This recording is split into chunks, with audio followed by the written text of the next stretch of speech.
Mamar, the new Mamar. The new Mamar is from the 15th of Av, Tavshim and Gimel 1983. Was on a Monday. The Rebbe then verbringt. The Rebbe began verbringing on the 15th of Av. The Rebbe would go to the Ale and then come back and would announce verbringen.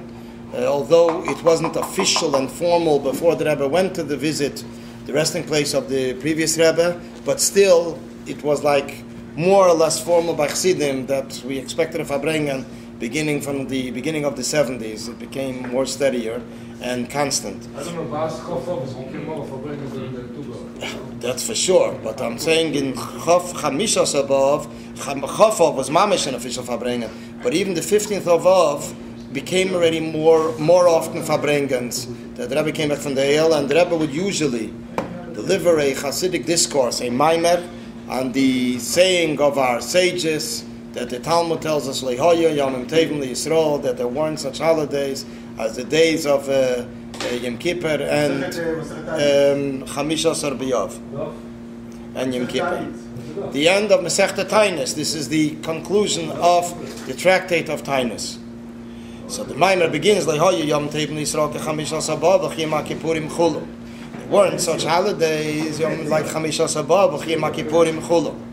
V'yodua diak Rabbi Seligson bazeh. It is known the diuk, the question that the Rabbeim of Chabad asked, Pamer nishtana tu b'av mishar yomim tevim. What is the difference between the 15th of Av and other yomim tevim? Ad she'imrim, to the extent that we say shalei hoyu yomim tevim b'Yisrael kameyo. There weren't such yomim tevim like Chamisha Sabah and Yom Kippur. Then in Priyetz Chaim it's explained the Maila, the quality of this day. Priyetz Chaim is from Kabbalah.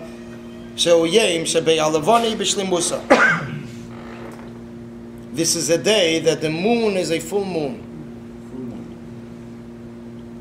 which means the 15th of a Hebrew month is a full moon. It's a full moon, as the expression is in the Zayar, that the moon stands with her shleimus completion. So the Rebbe continues, we still need to understand. When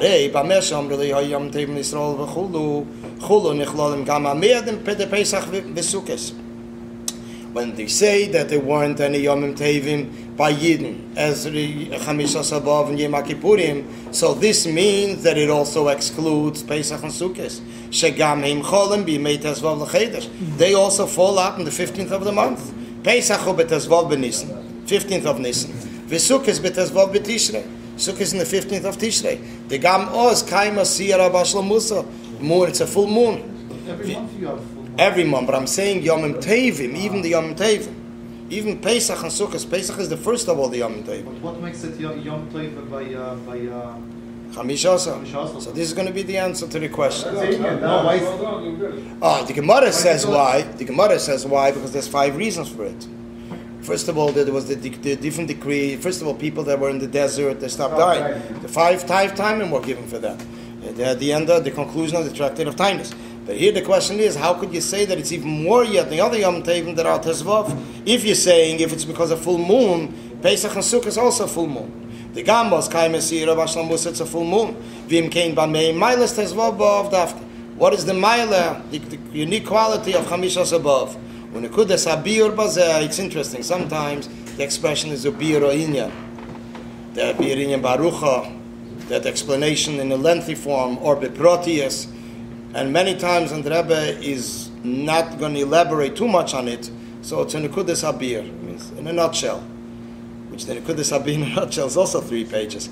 But Akopanim, it's more Bekitzer. The Mailas Milu Yushleimas Halavana de Tezvav Ba'avi, Mishum Shaliya Vishleimazu Ba'alachari Ayirida Shalifneza Betezvav. That what is the uniqueness of the completion of the Levana of Tezvav Ba'av is because this elevation and completion comes after the descent which happened prior to it in the 9th of Av, Tisha B'Av. The Hinda Yodua, it is known, Shekol Yirida Yilatzei Rechaliyah, that every descent is for the purpose of elevation. From this we also understand in regards to the descent of Tisha B'Av, that then there's an ascent that comes after that.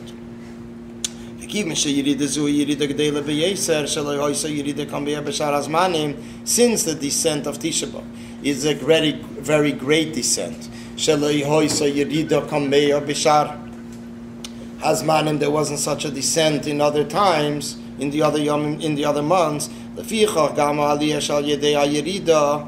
Therefore, the elevation that comes through the yirida, through the descent, ulefi erech hayirida, parallel to the descent, he aliyah kazu v'yomtev kazeh shalei hoya yomtevim kameu, is such an aliyah, an elevation, and such a yomtev that there weren't such yomtevim compared to it. P'chines hagili de losed lavi, a revelation of the upcoming redemption, which in a nutshell, the Rebbe writes it also on the Ayem Yem, the 15th of Av. The Rebbe explains how the revelation of the attribute of Malchus on the 15th of Av, what took place then, is something that is a reflection of the upcoming redemption. In the Hayem Yem, the 15th of Av, the Rebbe explains it out. Chassidus, it's also in English and Hebrew, different, Hayem Yem is available in different languages, different translations. Yeah, Goyim compared to the sun, and Yidden is Levon, and therefore when we say that there are different aliyahs, different elevations in the attribute of Malchus, then there is an elevation that it always remains, Malchus always remains with this revelation in a constant basis. Because till now, all the revelations that took place in the attribute of Malchus, which is the lowest of the 10 attributes, wasn't permanent. Even at the time of Shlomo Melech. But it says, B'shas will come by the upcoming redemption, the revelation will be permeate the lowest level of Malchus, and it will be in a constant basis, in a permanent manner. Therefore, this is the Tezvav B'Av, the 15th of Av, reflects this unique elevation that will take place in Malchus.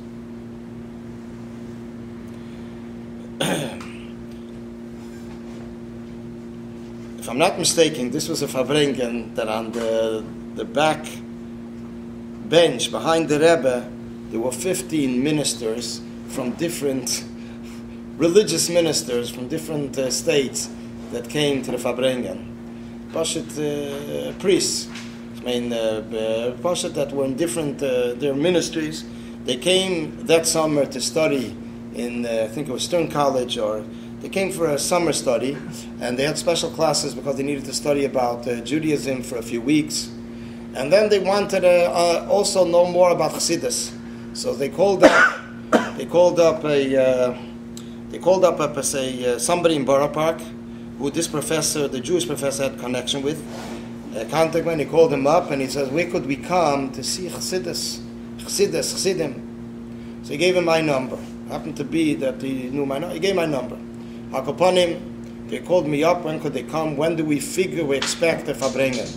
So I said, Chamisha B'Av is a day that good prospects for a Fabrengen. They all showed up. I mean, they didn't show up with the garments. They showed up as they showed up 15 chevra. One is from New Jersey, one is from Massachusetts, one is from Mississippi. Mom is from the whole Eastern Seaboard. And they're studying Judaism, and they had questions. They showed up at my house. And this was a Chatchila plan. It wasn't and actually, there was also Hashgacha Pratis, because the professor that came, his wife was my wife's kindergarten teacher, whatever. So everything was Hashgacha Pratis there. Then we called up 770 if the Rebbe already came back from the Eyal, from the resting place for the Rebbe, and they said, yeah, the Rebbe came back and he's going to daven Mincha, afternoon prayer, and then we'll see further. So I told the Chevra, we're taking cars now, we're going to 770. We took cars, 770, we put them on all Yamelkes. Und Shane, in the place of this cane, and they weren't in these surprise Fabrengens. There weren't too many people of older Chassidim there, so he just placed them all like seated, like behind the Rebbe, on the side of the Rebbe. I don't remember, but it was I think Rabbi Castell or somebody that was put up. Then they went over. They said l'chaim to the Rebbe. They were there for 2 sichas. The Rebbe spoke a Mamar, Hasidic discourse, and the Rebbe also gave a talk on the tractate of Tainus.